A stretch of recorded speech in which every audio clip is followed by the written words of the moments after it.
After uncovering traces of an invisible energy grid, frequencies, nodal points, and structures aligned with impossible precision, we returned to a site that had been calling us back since the beginning.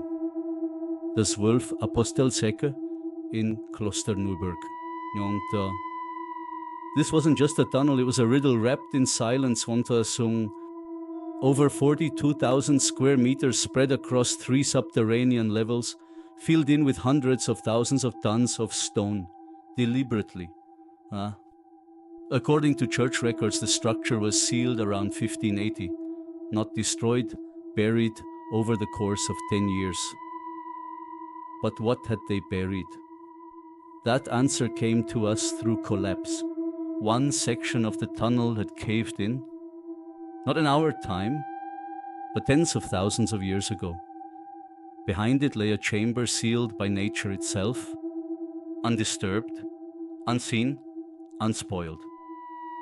Inside we found fossilized mammoth remains, handcrafted ceramic vessels, and fragments of wood, dry and untouched. We sent the samples to multiple laboratories. The results were staggering. Radiocarbon dates exceeding 56,000 years. This wasn't a medieval construction. It was something much older, something that defied the official timeline. One vessel held 5 wooden pieces arranged in a perfect geometry. Another bore inscriptions that mirrored the Vinca script, a system of symbolic writing never before discovered in Sweden, and never this ancient. We were no longer dealing with folklore. We were handling evidence. The chamber itself spoke to us, not in words but in design. The walls were unnaturally smooth, the geometry consistent, the orientation once again aligned with magnetic north. But most strange was the atmosphere. The air felt heavy, charged, as if sound hung differently in that space. So we tested it.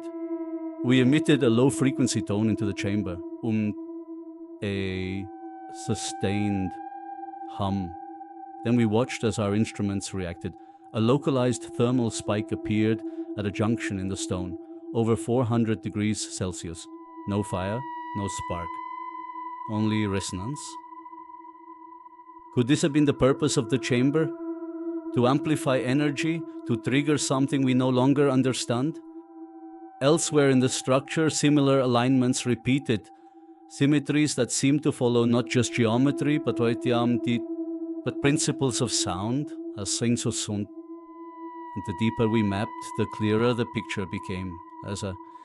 These weren't shelters, they weren't storage rooms, they were instruments built to interact with sound, frequency, and the earth itself. We revisited the old maps passed down by Dr. Röhrig, a monk who had spent decades preserving forbidden knowledge. His charts revealed more than tunnels. They showed nodes, points of intersection, always marked by 3 symbols: a spiral, a trident, and a circle with radiating arcs. Not art, not myth, but code.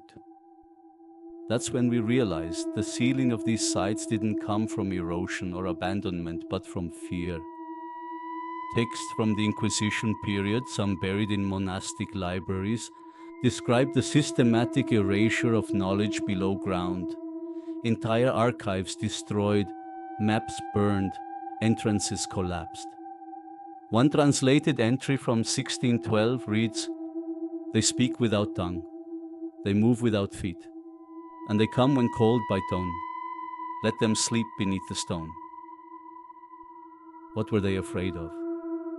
What once echoed through these corridors? We may never know the full truth, but now the silence is cracking. And this is only the beginning. This concludes our introductory series.